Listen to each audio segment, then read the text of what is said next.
We are now live. Yes, Blues. Apologies for that. I had a few technical issues. Something happened to the stream, and I had to essentially create another one. So a good bit of drama, a little bit like the end of the end of that Spurs game, I suppose.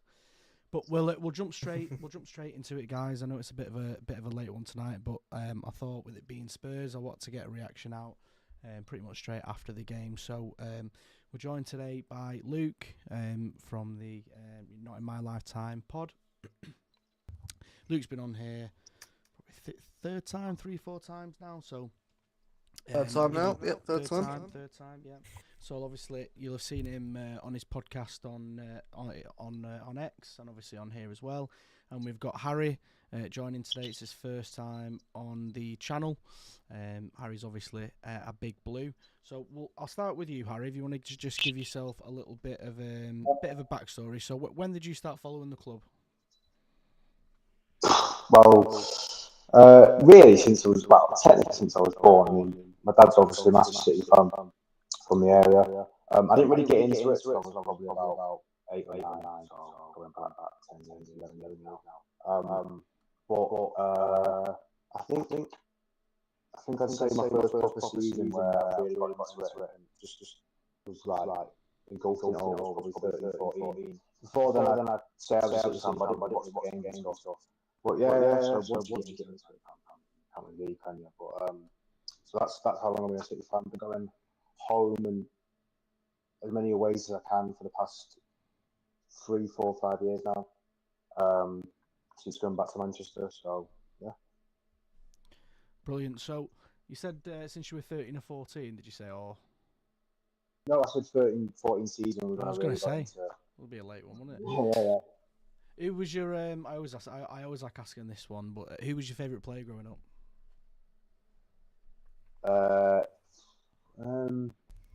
The first player that I really fell in love with was obviously Aguero. Yeah. But some people might not like that. I don't know actually. But I always had a really soft spot for Sammy Nasri. Sammy Nasri. That's certain for the reason I love Sammy Nasri. I don't know why. Good player. I really love Sammy Nasri. Yeah, you don't hear a lot of people talk about Nasri anymore. But I remember when we signed him from Arsenal. Yeah, I remember when we signed him from Arsenal, and I just couldn't believe it. Obviously, you know, in my opinion, I mean, obviously Van Persie, everyone remembers Van Persie for the goals, don't they? But honestly, if you looked at the the engine for that team, the creative player for that team, Nasri was their main player. Fabregas as well. Fabregas. Yeah, good shout, Fabregas as well. No, I honestly think Sammy Nasri is constantly underrated by City fans. At least in maybe that 3 years between 2012 and 2011 and like 2014, 15.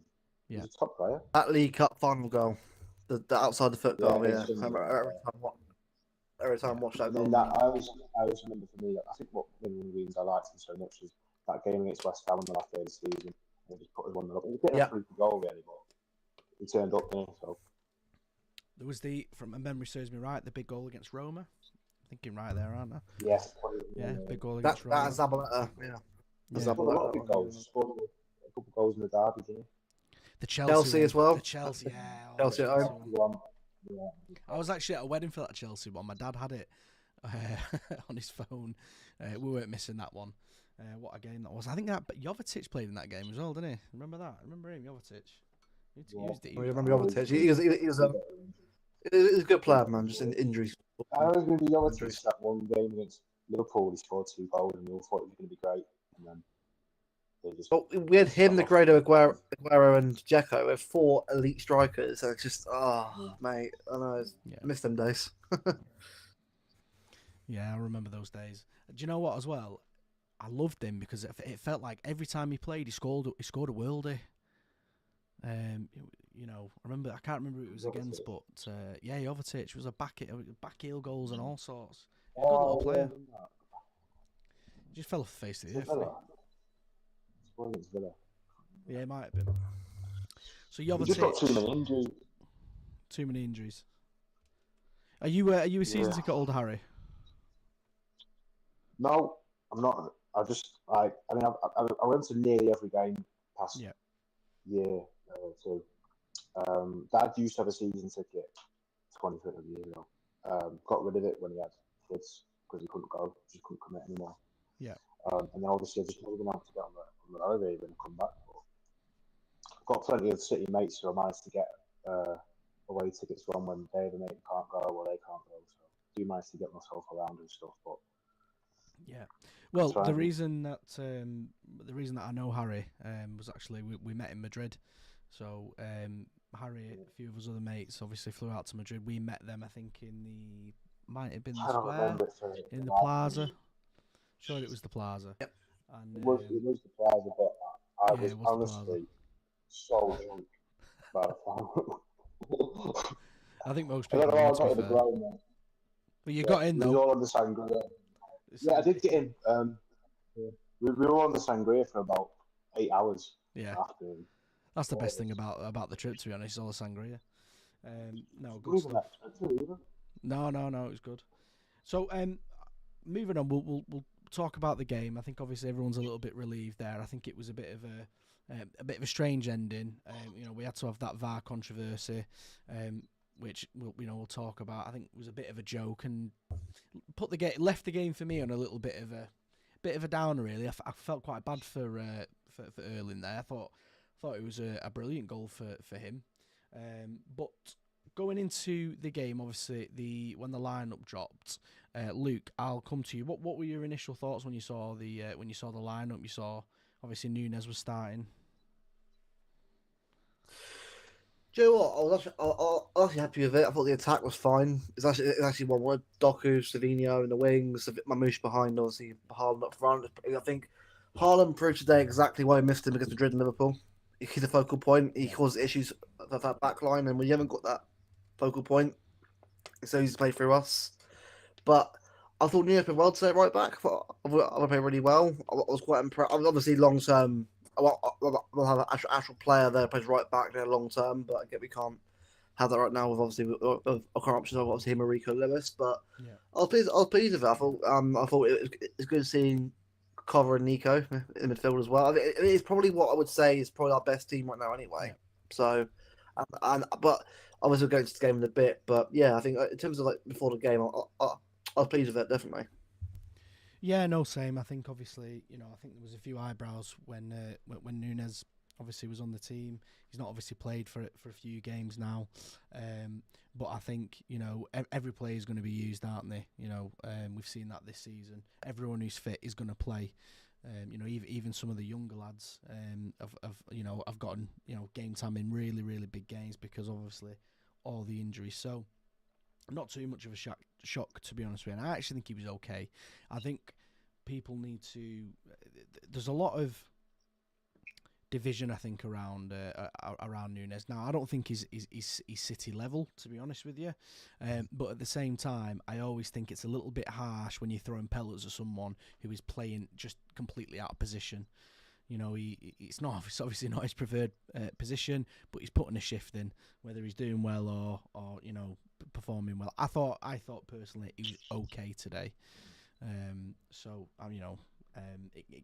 one of them. It could have been a lot worse. Harry, coming to you, mate. What did you think about the lineup? Would you have changed anything, or were you happy with the squad that went out? I'll be honest, I wasn't really that surprised by it. Yeah. I don't think there was any picks in there you would have gone, oh, I can't believe he's picked him.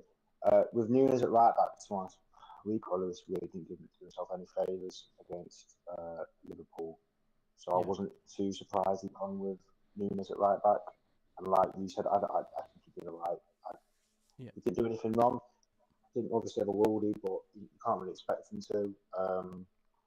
And then the rest of the team was just pretty standard for me. I wasn't surprised De Bruyne was dropped. Wasn't surprised Haaland was back in the team. And also I thought Doku obviously and Savinho probably going to be the way forward for the rest of the season. As much as I really like him, I think Jack Grealish is really going to struggle to get a place in this team for the maybe for the rest of his career at City, not even just this season. Just because I think he was good. I'm going to put a time in this. So 2 years when we won the treble, he was what we needed.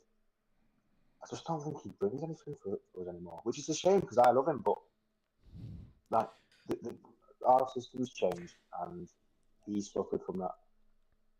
Yeah. You know what I mean? So He showed glimpses. no surprising. He showed that was that glimpses game of against like Forest. Go on, Madrid as well was good as well before he got injured. Yeah. No, I mean, how you bang on? For me, with Grealish, right? I mean, I've always been really wanting to do well. I mean, the treble season he was good, obviously, towards that run in, but he hasn't kicked on since then. Like this season was meant to be his season where he really got into the team and sort of put his place in this team. And yeah, he's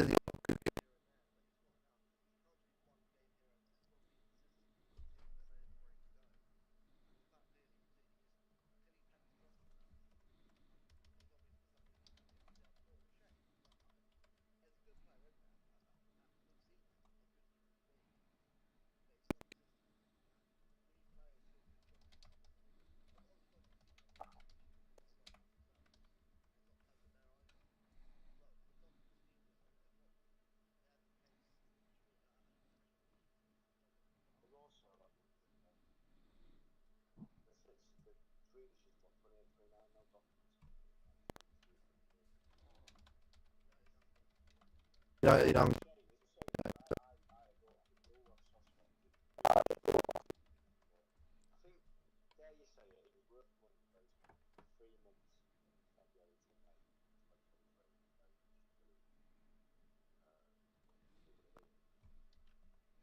Do you know what I think? Yeah. The one thing that I hear a lot with the thing is, every time we talk about Jack, I always hear the same thing, and it's like, we all love Jack and he's a great lad, and I agree. I think Jack is a good lad. He's an easy target as well. I think he gets a lot of pelters for doing just normal things like going out to a bar or whatever. I don't really care about the off-field stuff too much, to be honest with you. I think he's compared to players that we have had like Walker, I think he's I think it's fine. It's not an issue. For me, the issue is being a good lad and being popular in the in the changing room. It's not enough to play and start in this team. And all season I've watched him, and like you said there, Harry, what Doku did in 20 minutes today, 30 minutes today, I've not seen that from Jack. I can't remember the last time I really saw that from Jack, to be honest with you. Beating multiple players, you look at that Liverpool game, the main difference, the one spark that we had in that game, again, it was Jeremy Doku. Now, again, I know people talk about his output, and they did it in this game, the TNT broadcasters, which I thought was hilarious. Because about 2 minutes after they said he's not got any, he's not got any finishing or any final ball, he put in the ball for the assist for Haaland, and that was the only thing missing in that Liverpool game was Haaland not starting that game. Because he put similar balls in. It was the same balls. It was a very similar performance. But the difference was Marmoush wasn't making the runs, and he doesn't make the runs, unfortunately, that Haaland does, and I think he will over time. But obviously, he's still new to the team. He's still bedding in. But going into the first half, I think we started bright. I think we started really well. I think the one good thing at the moment, the one consistent thing is we're starting to start games on the front foot. We're not conceding. As well, we didn't concede obviously in this game at all, which was obviously a massive highlight. But we soaked up the pressure well. First half didn't concede and actually allowed us to play, took the pressure off. I think Jeremy running down that wing, taking on those defenders, it's what we need. Savio doing it on the other side, and I thought Savio was a little bit raw tonight. And I think I saw you, Luke. I think you put a tweet, didn't you, about Savio as being maybe not finishing as much as he should. Yeah, look, for me, right, I love Savinho. I've seen enough from him this season to really think that there's a player in there. I think there will be a player that will get better and better with a better team around him as we get new players from through the door next season. We'll see the most out of Marmoush Savinho. I'm going to give them both enough time. But today, he really did show what he has to work on. I think finishing, he should have scored at least 2 today. I don't know how he didn't score 2 today. I think creativity-wise, he's fine. I think, obviously, I wouldn't say it's consistently good either, but I think you remember how young he is. He's 20 years old. Obviously, needs to mature a lot more as well. So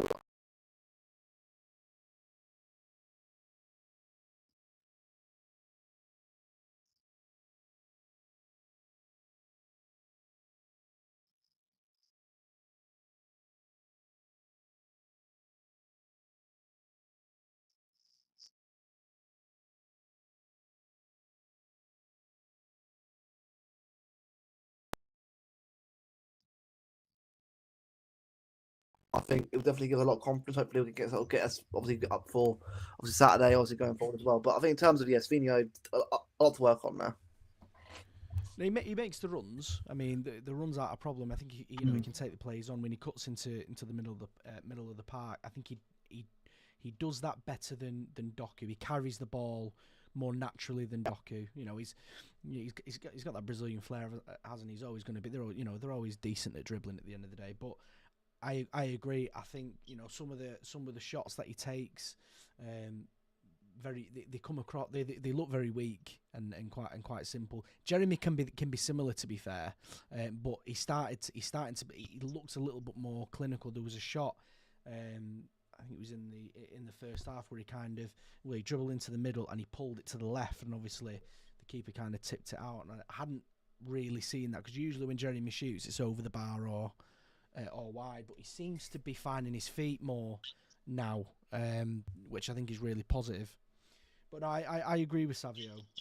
I think there's obviously a player there, and people talk about the potential in his ceiling, and it is very high. But obviously, he does need to work on that finishing. But players take a season. When they come into City, I think players always give players a full season before you can judge them. I think we've been bad for that. Not we, but a lot of City fans have been a little bit more reactive this season because of the results. But I think a lot of these players.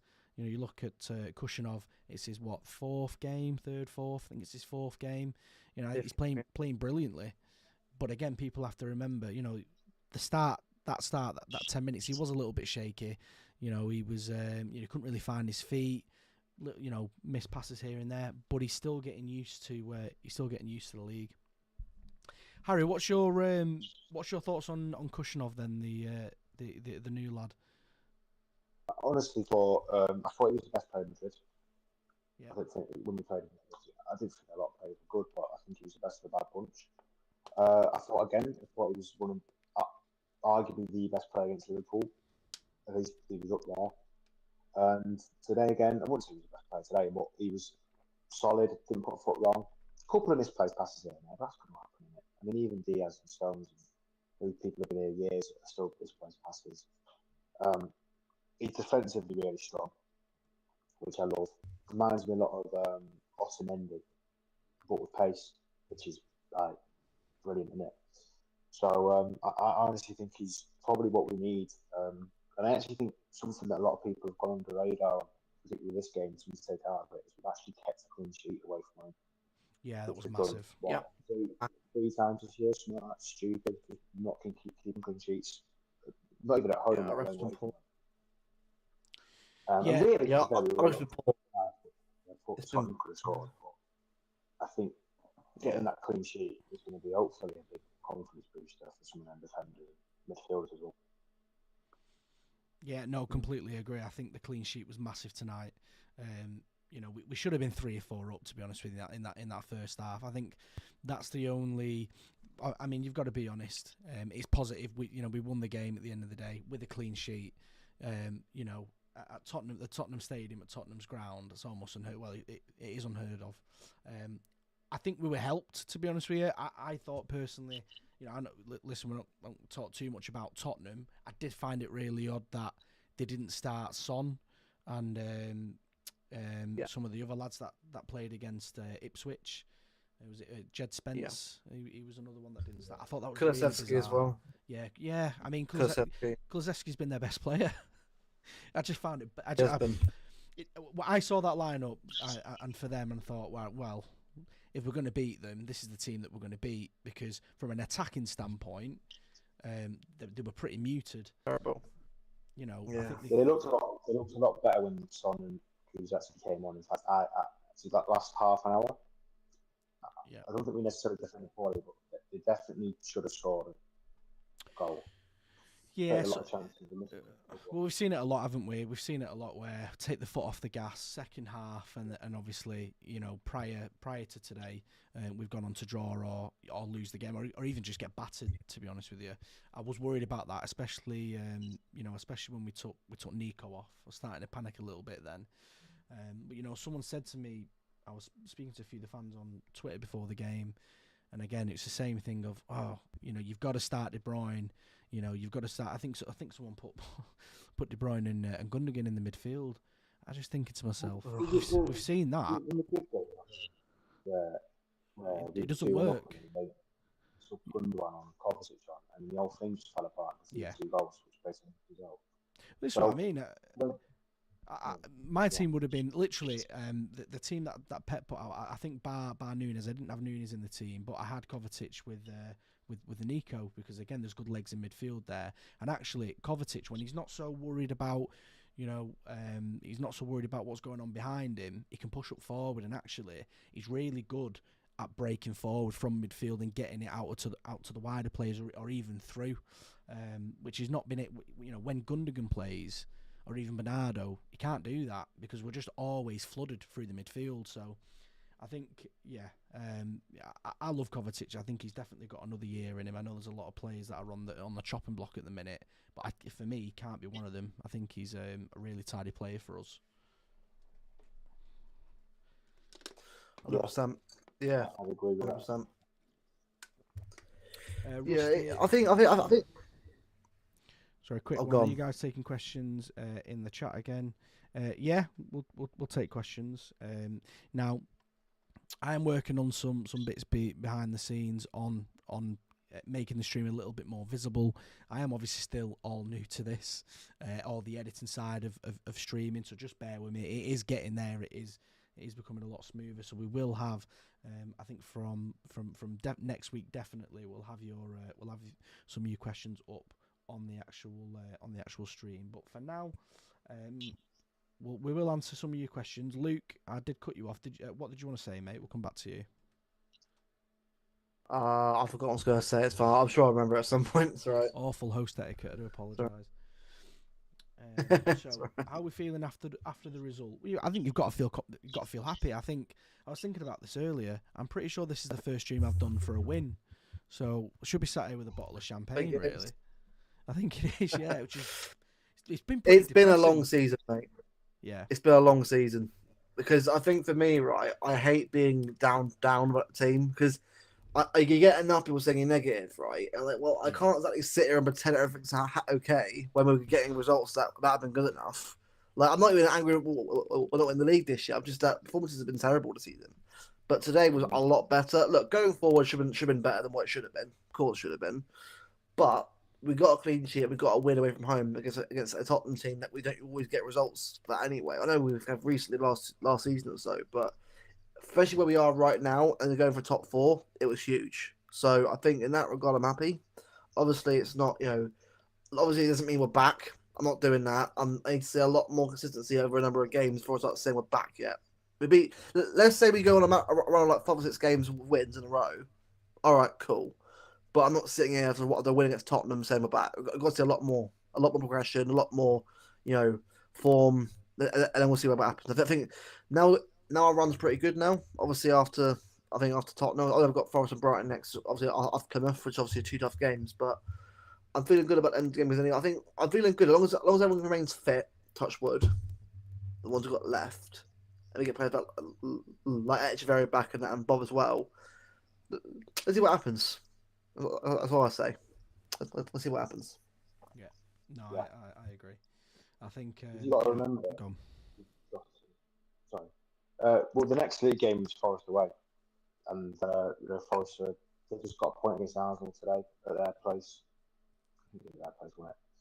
So look, yeah, we've done this before. I remember doing this. The Newcastle game, we beat them 4-0. And thought this is it. We're back, and went to Madrid, and that's what happened there. So I think Plymouth at the weekend should be straightforward. Touch wood, and then if we can go to Forest and get something, and when I say get something, preferably a win, then I'd start to. That's something we can build off and hopefully do what we've done in previous years. I think Pep's first season, when we didn't have a good season really, and the 1920 season we weren't that good. I always remember we finished the season really strong, which just helped us get us up in the year. So we can do that again. Finish the season strong. Then we've obviously got the Club World Cup to go into, which I keep forgetting about. Then we can go and hopefully everyone can be feeling a little bit brighter going into the summer. Yeah, I think if you look at the fixtures that we had, I mean it was horrendous, wasn't it? Having Liverpool, Spurs away. We had Madrid, Real Madrid around there, Newcastle. I mean PSG wasn't that far back. Arsenal away for Arsenal. terrible.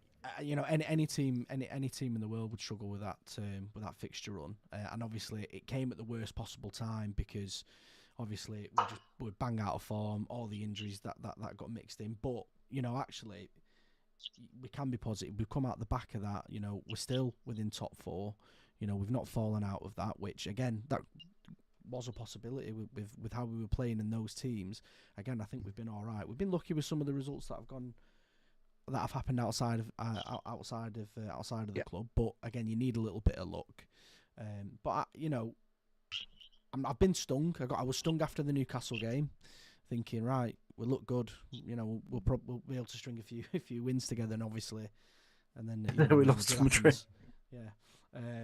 But I do think we've got a nice couple run of games now where actually we can string 2 or 3 wins together here and get some confidence back with the lads. If you think about it, Liverpool away, Liverpool's done. We're not going to play Liverpool again.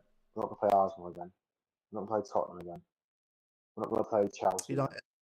We've only really got United away. We've only got United away, and that's pretty much it. In terms of, Forest away is a tough game at the minute. But you've only really got United away and Brighton. We're not going to play Brighton yet. I think that's it. Yeah, we're only that's it. I think. So I think in terms of tough games now, right? Yeah. Obviously, there's a lot of good teams still to play. Fulham, Bournemouth are all doing well, but in terms of your real big ones at the start of the season, you'll look at and go, "Oh, well, that's going to be a big game." There's only really one left, really. So be optimistic, but not ahead of yourself. Moving into the second half of the game, obviously there was a big drop off. I think obviously Spurs ended that first half quite strong. They were challenging. I can't remember who put it in, but was it Porro? Porro flashed that ball through, didn't it? And actually they probably should have scored at the end of that half. And I think obviously that G'd them on for the second half. Do you think it was just a case of Spurs, seeing the sight of goal, or was it? What do you think? Is it a case of us taking our foot off the gas? What was the drop off in the second half, lads? I think for me, what it is, right? I think Harry might agree with me as well here. I think the first half we did pretty well. We started the gate really well first half. Second half, we just keep falling off all the time. That's one thing that we used to be really good at, was keeping ourselves in the game, and even if we weren't playing at a good level at some point, manage the game out, tick it along, and then get us back into it again, to rhythm again. This season, we always seem to fall off in the second half. Like, look at Arsenal away. We got equaliser to be 1-0 down about 2 minutes into the game. Then within about 30 seconds of scoring equaliser, we collapsed immediately. I think there's obviously a mentality problem when it comes to the last in the whole game. I think the fact that we managed to hold out a result today, especially in a second half game like this, hopefully it'll give us the confidence to sort of keep doing that every game from now. I think it has to be about rebuilding that mentality again, because it's clearly been affected quite bad this season. I think if we want to get back to next year of challenging for the league again next year and being at title race again next year, we've got to have that mentality in check. Because if it's not in check, we keep collapsing again like we have this year, it's going to happen. Yeah, I'd agree with that. I don't necessarily think we played worse. I think Tottenham 1 did actually come out and they put it on us a bit more. But like Luke said, there is clearly been a trend this season with not just second half, the last 30 minutes of games. I mean, if you look at most of the times we've either drawn or dropped points or lost, almost all of it has been, a collapse in the last 20, 30 minutes. Madrid, Feyenoord, Brighton, Brentford a couple of weeks ago. The Arsenal game, we was 1-1, like Luke said. PSG. I mean, you can go on and on Real about Madrid. results this season where that's Real Madrid. Yeah, that's been the only reason we've been winning the game or been in the game until the last 20 minutes. And got through that today, whether that be by Tottenham not being able to take the chances or just by us managing to pick ourselves up and actually just get through it. I think is, like Luke said, a massive thing. And sort of going on from what I said before, we can just towards the end of the season just maybe just get that mentality building back up, like Luke said. Then we should be fine for next year. But yeah. I'm hoping some of the leaks or the rumours that came out. I mean, Fabrizio Romano obviously kind of quashed them down, but obviously there was that thing, wasn't there, a few days back where it came out. The club have basically told 4 or 5 players to find those new clubs. I don't think, obviously, that didn't happen. That's something that they are That's too early. thinking about. Too early for that. Early. But too early. And also that many. Some of the names on that list. Yeah. Edison. Really, I mean, really. A few will go in the summer. A few will definitely go in the summer. It's going to be a clear out. But it's February. It's not even March yet. Like we've still got FA Cup to go for. I'd rather end of April, May, sure, by that point. But right now it's like, come on, it's not even the season yet.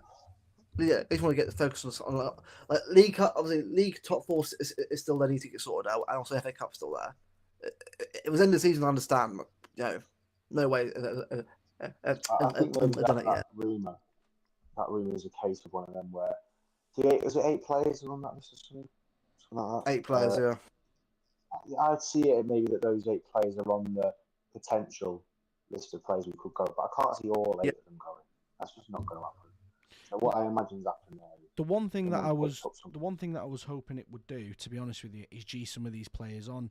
Me and Lucas spoke about players like Bernardo Silva. He's one player for me. I love Bernardo Silva. The Bernardo Silva of old. 2-3 seasons back. I know it's not the same player, but there's a few players in there that you'd really want. You'd want them to turn it around. Edison's another one. I love Eddie to bits. When I talk about potentially, it's just a consistent. Do you know what? It's just consistency with Edison, and I think I don't know what it is, but he's got this thing about him. He's just a little bit. He can be a little bit kamikaze sometimes. I don't know if he gets bored or whatever it might be, or just a little lapse in concentration. But in previous seasons, you get away with it. You expect you get away with it because obviously we go on, we win, 5 on the bounce, 4 on the bounce, trebles, so it's. I'm not saying it's overlooked, but it's allowed. Whereas I think when you have a season like this, where the team outside of Edison is performing so poor, then you've got those mistakes. I think he's under a microscope and it does get highlighted. But if it wasn't Doku today, I mean, some of the saves he pulled off in this game, obviously kept us in the game, getting a clean sheet. We only got a clean sheet really, due to Eddie. I thought he had a really, really good game today, and I was happy for him because he's one of those players where he's still one of the best keepers in the world. Whether you think it's just for his distribution or not, but he is still one of the best keepers in the world, and obviously the way that we play. Any other keeper that you're going to get, they're not going to be as good. There's no other keeper in the world now that's as good with their feet as Edison. There isn't. There's better shot stoppers. Ortega's a better shot stopper, but obviously we play a certain way, and that's why you can't get in the team. Yeah, exactly. Yeah, and I think that obviously Edison, there's been rumours about him potentially going. I mean, I think from what's been sort of put in the rumours really about the new keeper, it would probably if he does go this summer. I think last summer really did sort of and the fact that he wanted to go this summer. I think it's sort of barring a change of heart, which obviously if it happens, that happens. I'll be happy for him to stay, of course. But if he wants to go, then we've got to look to bring a new keeper in the long term. because the reality is I'm not keeping a player around who doesn't want to be here. Like, it doesn't matter who you are on the team. Like, obviously, Haaland's here for the long run. That's confirmed. He's here for the next 10 years. He's locked in now. But this now needs to be a point where Haaland now becomes the main focus of the team. We got to start building the team around him going forward now. Yeah. Because I think I don't think he'll be captain anytime soon, but he'll definitely be a captain at some point in the future of this team. I think he deserves to be it. I think after Diaz probably, but we got to start building the future around him. Now, obviously, if Foden's that kind of deal, maybe he would be good, but we got to look to build this team in the summer and start building it around him. Florian Wirtz, if it's him, the best Kevin De Bruyne. De Bruyne there's so many rumors going around, so many things of what ifs going on. No one has any idea what the plan is, obviously, apart maybe like Viana. So right now, I'm thinking, well, the fact that there's rumors going around is obviously a good thing. It means that the club are obviously thinking about the thing ahead already, which is good. But I'm not really sort of getting carried away about stuff like that. I mean, I think if like Jack Gorn or Sam says anything about it, then of course that's worth looking into. But until I hear a proper review, a proper article from a trusted source in the club, I'm staying away from it right now. That's all I'm going to do. Yeah, there's a lot of discourse, isn't there? I think there's a lot of outside influences, and there's even some of the mainstream media are just I think leaking things and putting things out there to try and destabilize the club. But if you're I hate that word, in the know, right? It gets thrown about, but if you're in the know about who to follow in terms of some of the city content creators and some of the news outlets, then you should be fine. Obviously, there's a few that are that are really good, and then again, just always be wary about the new ones that you see pop up. I saw LB was chatting with one today. He put out a tweet the other day saying, "Exist on MCFC, man. Oh, mate, this guy honestly, he's putting out stuff right. That looks believable. Like, when you put a siren headline, it's the most clickbaity thing ever. Yeah. So I do look in video tiles, it's fine on YouTube. If you're on YouTube, it's completely fine.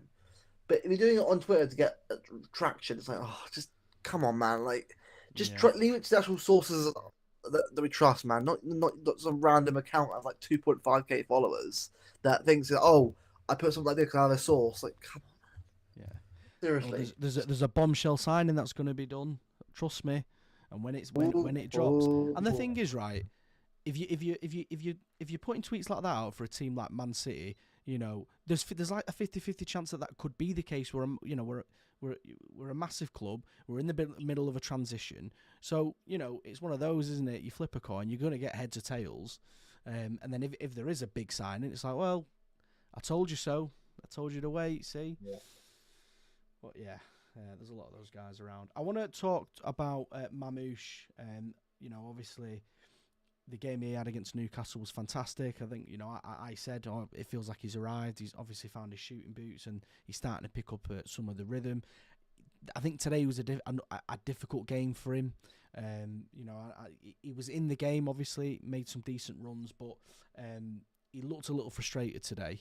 There was a pass I think it was the second half where, I think Doku was right next to him, and it was just a laboured pass, and Tottenham ended up picking up possession again. And it kind of, for me, I looked at it, I thought it summed up his game a little bit. It felt like he was playing his own game today rather than being involved with the rest of the lads. How would you sum up his performance today? Mamouche. Wasn't great. They're being real. For someone of Mamouche's quality, we've definitely seen a lot better from him. Obviously at Frankfurt, obviously Newcastle as well. But I'm not really going to get not too worried about him because the reality is he's still new to this team. It's what the second game we've had him with Haaland up front, obviously, like the way we had it with Doku and Savinho. We've got to start using these four players consistently. Start playing them together.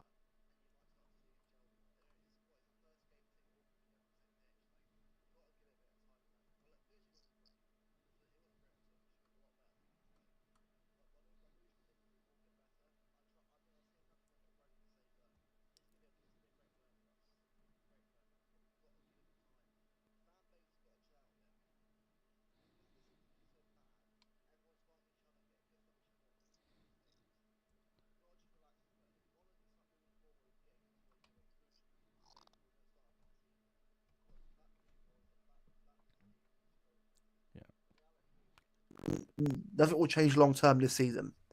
You might get a bit better, which is good, still better than nothing at all.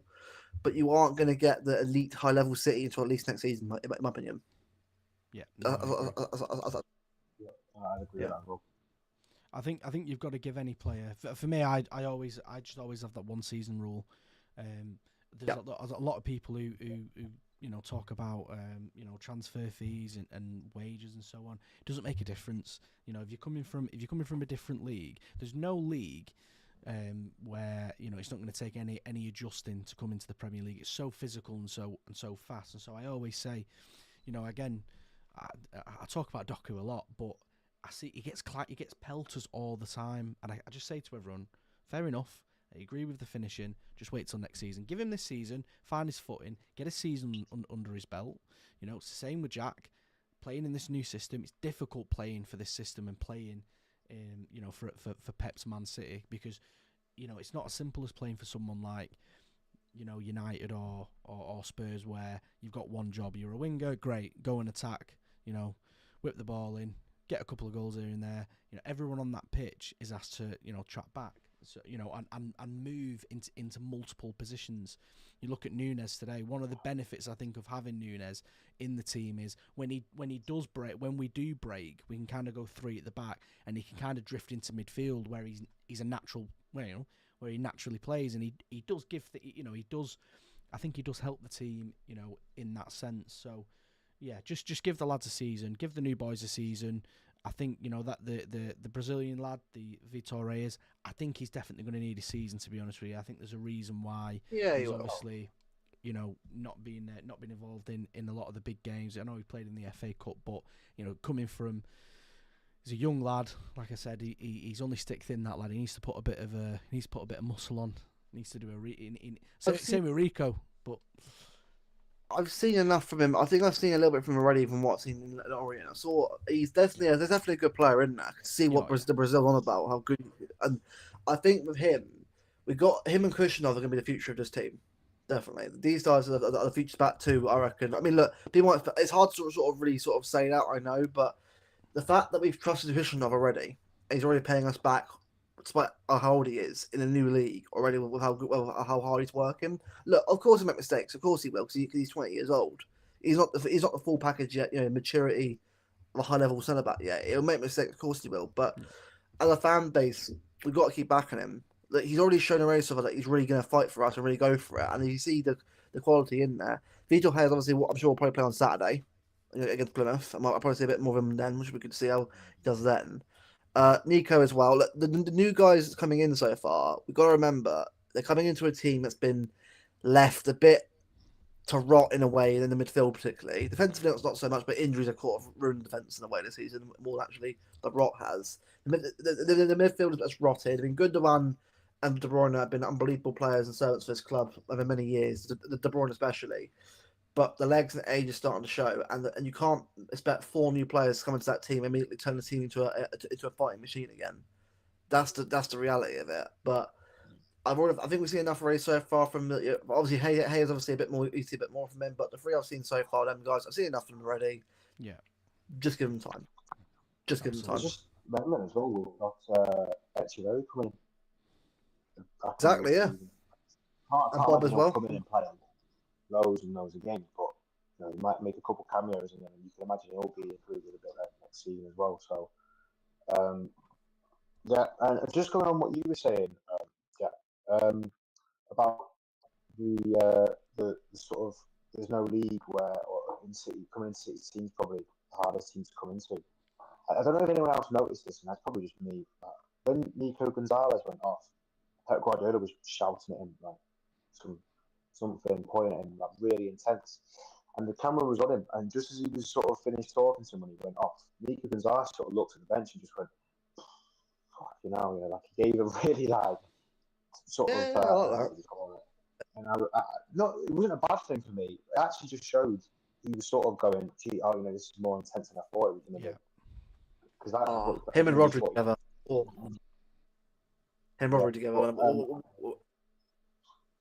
No, listen, Pep's a psychopath. Let's be honest with you. There's some, you'll see some players, bag an hat trick, and you watch him, you think, wow, he's had the game of his life, and then it'll cut to, it'll cut to Pep, and he'll be bollocking him, and you're like, oh. But it makes sense to Pep. He obviously sees things that we don't see, and the casual viewers don't see. But it'll be something small, like he didn't track back, for a counter attack or something daft like that. But that's Pep. He's a perfectionist, and to a T at the end of the day. That's what Scottish they are. Yeah.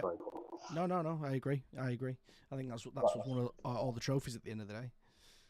Moving on to the end of the game, towards the end of the game, obviously, McAtee came on. I'm part of the McAtee fan club. I'm on the McAtee train. I'm pushing him. I like the lad. I see a lot of potential in there. Every time he comes on, he gets involved and he influences the game. I felt bad for him actually today more than Haaland.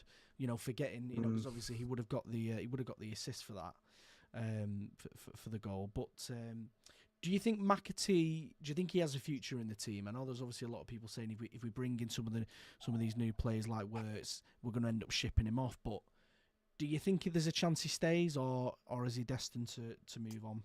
I do. I think he does, but I think he's gonna have to work for it. But I think because obviously you've got Echeverri coming in as well as potentially another attacking midfielder, which I imagine will go out and get in some based on what we're hearing here.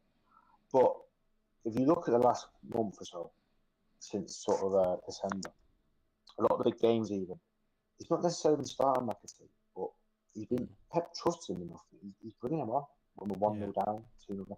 Brought him on, the first time I noticed it was when PSG went to 2-2. He brought McAtee on. We need to win that game, and I thought, well, we must trust him enough to come on and change this game. Then he brought him on against Madrid, didn't he? I know we was 3-0 down at that point. He brought him on against Liverpool. First sub he made against Liverpool at 2-0 down was McAtee. So Pep clearly trusts him enough that he's bringing him on in these big games when we need to score a goal. So if Pep trusts him, and I think McAtee's a great player like you, I think he's got a future. He came on against Newcastle and scored. Came on against Ipswich and scored. So he started to hit the ground running. Hat trick in the FA Cup. Not hat trick in the FA Cup. I just think we've got to be careful that we don't have another Palmer situation with him, where we go off and someone comes in with 30 million quid and we go, it's good money for him, and we sell him, and then he goes off and becomes the best English attacking midfielder. Because we all know he's capable of it. Yeah. But I think we just have to work hard, but I think he does definitely replace him as a team. Luke? McAtee, do you know what it is, right? I keep wondering, why didn't Pep give him these opportunities before went on loan somewhere? I don't understand that from Pep. I get, like, when you put someone out on loan, a young player, right, I immediately think you clearly don't trust in them. Because the reality is, we know it with Pep, young players, right? Rico Lewis, he trusted from like 17, 18 onwards, and then he gave him a spot in the team, obviously long term. Foden, same sort of thing. Nico Riley, obviously, is another player as well, obviously in that team, but obviously likes him as well. But with McAtee, and Palmer was a little bit, but Palmer, I didn't really get that one. But yeah, McAtee, though, I think for me, right, I like the guy. I think he's definitely got a lot of potential. But what I'm worried is with McAtee is it too late? Because when you look at how old he is now, he's 22 years old, 23. He's got to start playing games consistently. Yeah, for someone of his age, he's not a rotational player. He needs to be playing week in, week out. And is Pep really going to trust him to be that player? I don't think he is, because the reality, obviously, you got Foden now who's been in and out of form. Kevin De Bruyne, obviously, is, not finished. He's a good player, but he's just, the legs are just holding him back now, which obviously affects his quality on the pitch. I'm not against giving him time. I would love to at least see him get more starts to at least prove himself. But it's down to Pep to do that. I just think this summer, it would surprise me if he does go up. It would surprise me if we go for Wirtz and say, do you want money plus McAtee with Wirtz? It wouldn't surprise me if that happens, because Leverkusen want a midfielder and I like him. Look, I'm not saying I want it to happen, but that's kind of what I'm seeing at the moment. I'd love to see it work out here. But it's what I'm saying right now. I'm really annoyed with Pep. He didn't give me chances. What was that, 18, 19? Yeah, I agree. That's why I'm annoyed with him. I agree. I think there's a lot of games where Gundogan started and he should never have been near the pitch. McAtee should have started those games that Gundogan, Yeah. started. In the but listen, it is what it is. You know, Pep is very particular.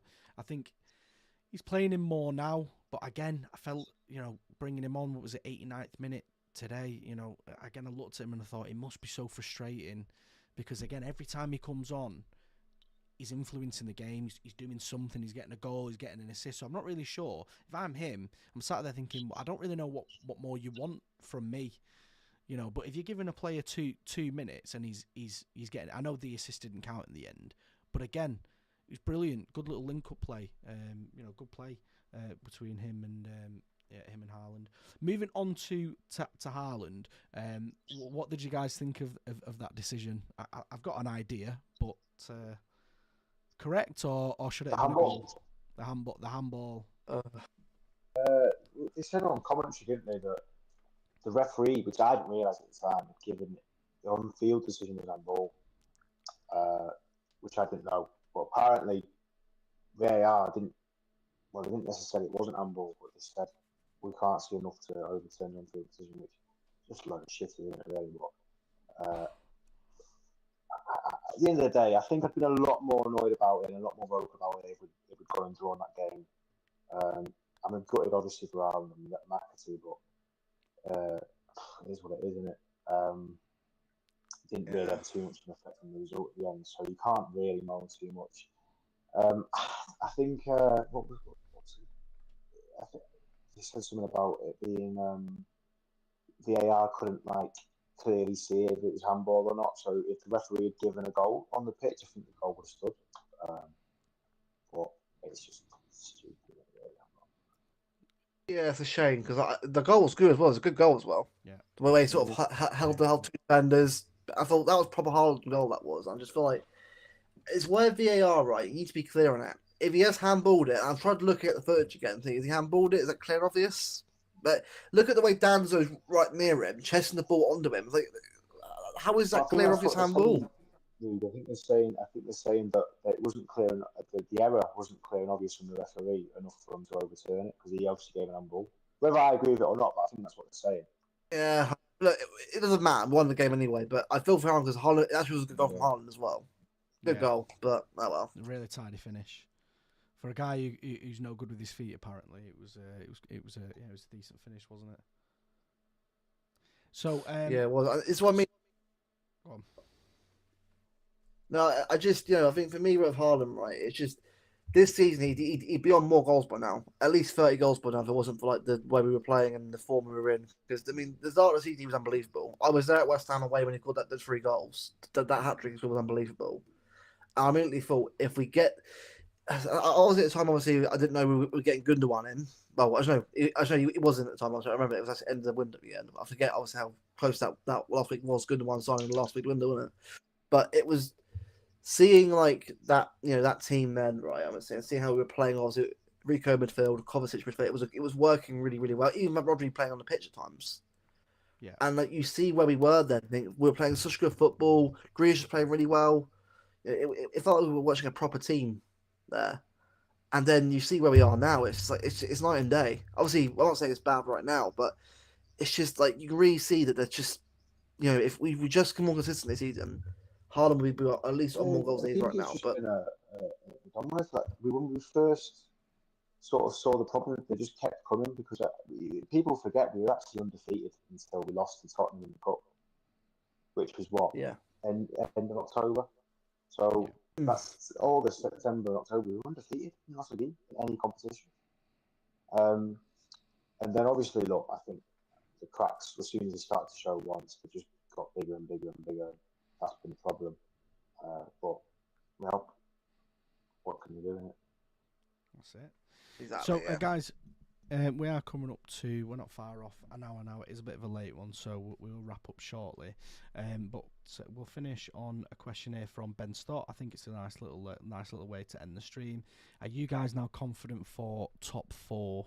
I think it's a very relevant question given, there was a lot of banking on this game, wasn't there? Yeah, I am definitely. I think we'll get it. I think I look at the rest of the teams. Chelsea are very up and down. Bournemouth have been a lot of lost couple game recently. I think Newcastle have hit and miss as well. We should, as long as we remain consistent, top three. I even say. I think Forest falling off a little bit now. I know we're playing them soon. Touch wood. I know I've done my jinx it. Typical City here, but if we beat Forest, I think third's ours at least. Minimum third if we beat Forest. After that, Brighton. Because Arsenal right now have been terrible. If Arsenal keep dropping points and we keep getting wins, we're second again before you know it. So it's all down to our form now. I know I it think for the sounds pretty second easy this what to expect. season, I think it shows more about Arsenal, how bad Arsenal actually are. And the league as well, yeah, the league in general. Yeah, If we we're getting finish second second this for our season, form, how shit we've been. I said it on. No, 1 win in 30. I said it on the Not in My Lifetime pod, didn't I? On the Yep. well, the stream that I was involved in. I said, you know, Arteta and Arsenal should be sending over, you know, a bouquet of flowers to us because of the season that we've had. It's really sheltered. You know, don't get me wrong. He's received criticism. He has done, right? I don't live under a rock. However, if we'd have gone on and been the same team we were last season or the season before, we'd have blown Arsenal completely. I mean, they wouldn't have been anywhere. Liverpool as well, to be honest with you. It would have been closer, obviously, but Arsenal wouldn't have been anywhere near challenging. And so, you know, if you look at that team and you look at how they performed this season, they've regressed. And you know, there's only so many times that Arsenal fans will accept things like excuses like, you know, what was it, the match ball?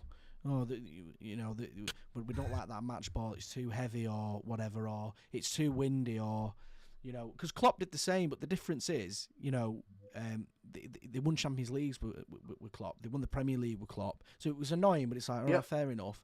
You can't be coming out saying rubbish like that and you're dropping points week after week.